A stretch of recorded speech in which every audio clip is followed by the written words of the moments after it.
thing, but what I really wanted to talk to you about is one dua that changed my attitude about a lot of things. And it's something that it affected me and affects, I think, a lot of people. So I travel and I meet young people and they say, Ustad, I'm studying engineering. I feel really bad. Why do you feel bad? Because I'm studying engineering. It's dunya, I'm studying dunya. Make dua that my parents don't make me study engineering so I can go study deen. Because I don't want dunya, I want deen.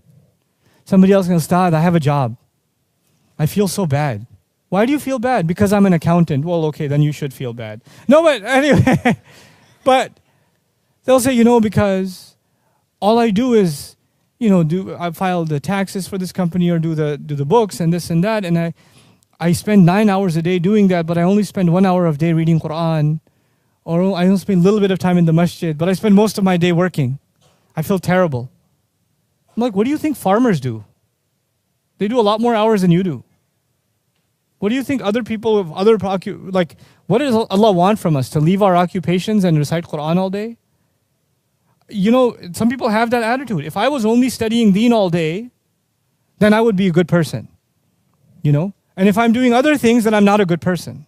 If I'm earning a living, I'm running a business, I'm going to college, then I'm not a good person.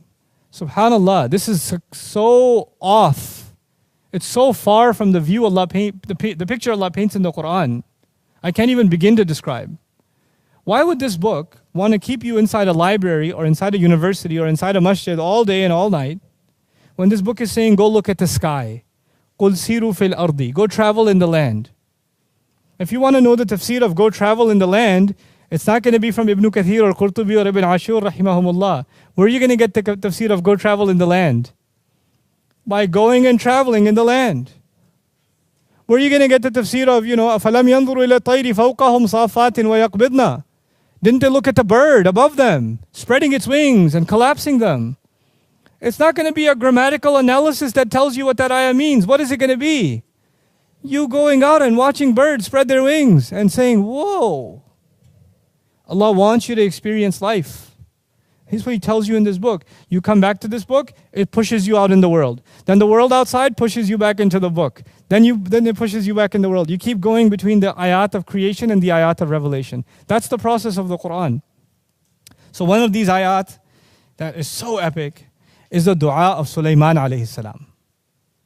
Suleman alayhi salam, when prophets make dua, they make dua for akhirah, they make dua for forgiveness, yeah? They make dua for their future generations, isn't it? Listen to this dua. قَالَ رَبِّ اغْفِرْ لِي. He said, Master, forgive me. وَهَبْ لِي مُلْكًا. And give me the gift of kingdom. Give me the gift of some kind of kingdom. مُلْكًا لَا يَنْبَغِي لِأَحَدٍ مِّن بَعْدِي. That is not even appropriate for anyone who comes after me. Give me so much kingdom that it's not even appropriate for any human being that comes after me to have that kind of kingdom. Innaka antal wahhab. You are the one who continuously gives gifts. What is Suleman alayhi salam asking for? First thing, forgive me. Second thing, which is what shocked me, I was like, whoa, what? He asked for kingdom. Okay, that's deen or dunya, by the way, by our standards. It sounds like dunya, isn't it? And not just dunya. Don't just give me and give other people. He didn't just say that. He said what? Give me so much and give me something that is not even fitting for anybody else. Make me unique in what you give me. In where? In dunya. How in the world is this appropriate? It sounds like he's asking only for dunya. The beauty of this dua, number one, is his top priority. Ya Rab, forgive me. If you understand, Ya Rab, forgive me, then everything else about this dua will make sense. If you don't understand, Ya Rab, forgive me, you will not understand what the rest of this dua is. A human being can only do so much in this life. I'm only going to live so many years. Then I'm going to be leaving this earth, whether I like it or not. My date is done. My time is done, the angel shows up, the appointment is there, it can't be delayed. The only thing that lives after me is what?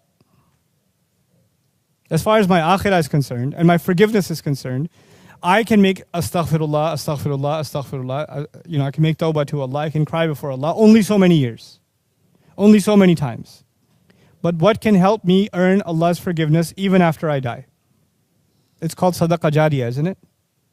Something good you leave behind. The hadith will tell us your sadaqah jariyah could be your money. One of the most beautiful forms of sadaqah jariyah is what? Your children, they do good deeds after you, yes? Allah has given different people different blessings. Some people have money, they don't have children. Some people have children and they don't have money. But al-malu wal-banuna zinatul hayatid dunya. Money is a part of the beauty of this life. Children are a part of the beauty of this life, isn't it? Now Allah gives certain people certain capabilities and other people other capabilities. If you study the prophets in the Quran, they don't all have the same talents. They have different personalities and they have different special skills. They have different highlights. The thing about Suleman alayhi salam, his special ability is governance. He knows how to govern. He knows how to take control. He knows how to even control the rebellion of who? Of jinn. He can even do that. So he has an unusual capability of government and controlling resources and making things, putting things to service. Now, is that a common quality or a very rare quality? The more power you get in government, the more corruption you get. Okay? The more absolute authority you have, the more absolute problems you have. Absolute power corrupts absolutely. So one of the greatest kingdoms in human history is the pharaohs. Case in point, you know. Now Suleman alayhi salam is in a unique position. He has kingdom and he knows how to use it for good. What kind of sadaqah jariyah can he leave behind? Unmatched. He sees an opportunity for his akhirah to be reconciled by the talent that Allah has given him. And the talent Allah has given him is remarkable. He had an incredible, incredible kingdom, an incredible control, incredible stability in his land, over human beings and over jinn. So he says, Ya Allah, expand this territory for me. Give me kingdom above and beyond this, like you will never give to anybody else after me, because I know what Allah has given me. And by the way, you should understand something else about Suleman alayhi salam from the Quran's perspective. Suleman alayhi salam is the son of who? You know? Dawud alayhi salam. You should know something special about Dawud alayhi salam. There's a hadith about Dawud alayhi salam. Adam alayhi salam was shown the names of every single human being. When we were ruh, Adam alayhi salam was introduced to all of us. He knows my name, he knows your name. وَعَلَّمَ آدَمَ الْأَسْمَاءَ كُلَّهَا ثُمَّ عَرَضَهُمْ. عَرَضَهُمْ. That's actually going back to the names of all individuals, which is amazing. Our Father knows all of us by name. It's not just we know His name, He knows our name too. And He knows our qualities too, because in Arabic, ism is also qualities. So He knows you and your personality. How many people are in front of Him? Adam alayhi salam? Unimaginable, yeah?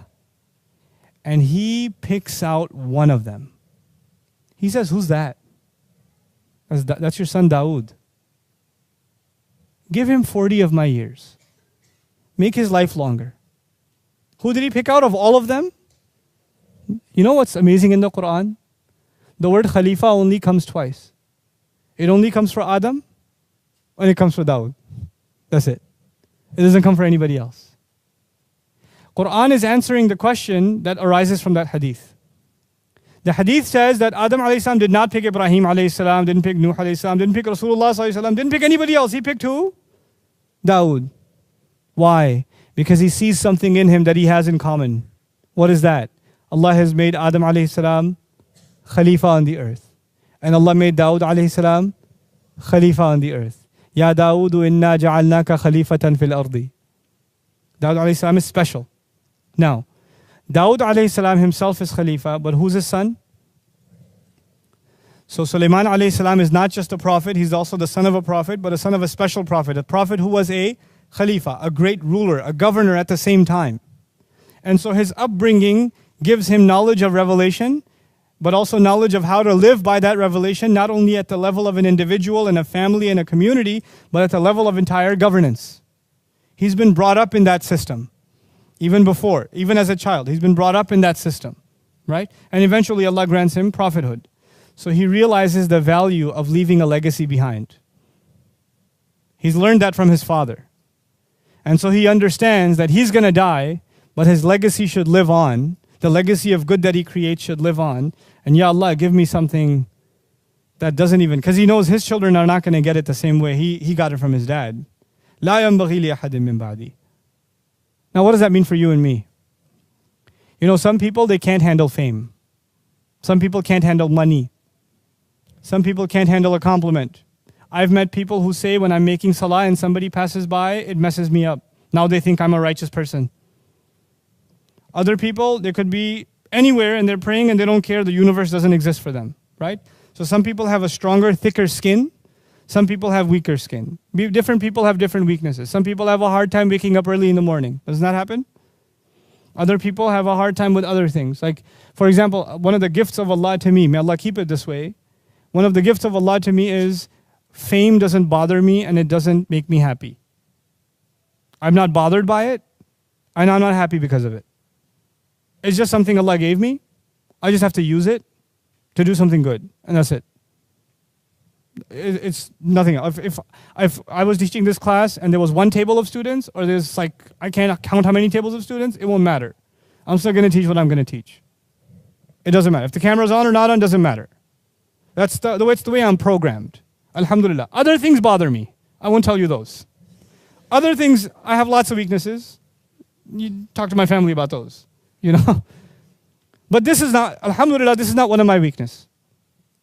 You know, I've met other people for whom this is a big weakness. It's a big problem. So the first thing you have to recognize is what is your weakness and what is your strength. And once you find your strength, then you ask Allah to give you and give you and give you in what you have strength, so you can put all of it to the service of Allah's deen, so you can leave a legacy.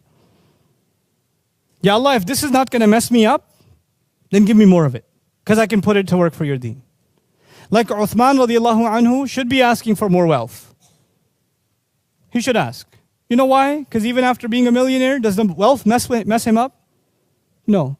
Someone like a Qarun should not ask for more wealth, because whatever he has messed him up enough already. You understand? So not everybody's going to ask for the same thing. Because the strength of Suleman alayhi salam is he has power, but it doesn't corrupt him. He has power, but it doesn't corrupt him. So he asks Allah, give me more and more and more and more and more of power, so I can take all of it and serve what? Your deen. And when you ask Allah, what did Allah do for him? Look at in the next ayah. فَسَخَّرْنَا لَهُ الرِّيحَ تَجْرِي بِأَمْرِهِ رُخَاءً حَيْثُ أَصَابَ وَالشَّيَاطِينَ كُلَّ بَنَّاءٍ وَغَوَّاصٍ وَآخَرِينَ مُقَرَّنِينَ فِي الْأَصْفَادِ هَذَا عَطَاؤُنَا. I made the winds submit to him. I made shayateen do work for him. Others I made dive deep into the ocean for him and pull out its treasures. Others I put in chains in prison, the ones who wouldn't listen to him. I put them in chains for him. This is all what we give. This is what we give. Allah gave him control over winds. You can have the most technologically advanced society with the greatest military, but when a hurricane strikes, their buildings fall. They can't protect themselves from what? The wind. They can't. They can't protect themselves from the earthquake. They can't protect themselves from the flood. Isn't it? They could have billions of dollars spent in defense, and they can't protect from the wind. Allah Azza wa Jal gave Suleman a.s. who needs a military when you have the wind? Just send a hurricane that way. Send a storm that way. Subhanallah. This is what Allah will give. So for you and me, identifying what our strength is, and then making a pledge to Allah that we will use it for the strengthening of this deen, for leaving a legacy that is longer than our own, that is perfectly normal. It's perfectly normal. That's not asking for dunya. As a matter of fact, even if you benefit from it somewhat, it's fine. Because you take from it what you need, and you give from it what will build your akhirah. Because what was the priority from the very beginning? Rabbi, ighfirli, forgive me. This is all in hopes of earning Allah's forgiveness. No matter how many good deeds I do, they're not going to be enough. So I keep doing good deeds even after I'm dead. That's what I want to do. Every one of you should be thinking like that. Every one of you. What is the strength Allah has given me? And how can I put it to good use? And how can Allah build my talent to make it even better? So I can benefit even more. May Allah Azza wa Jal make us people of benefit and help us understand the beautiful and the perfect word of His. Barakallahu li wa lakum. Assalamu alaikum wa rahmatullahi wa barakatuh.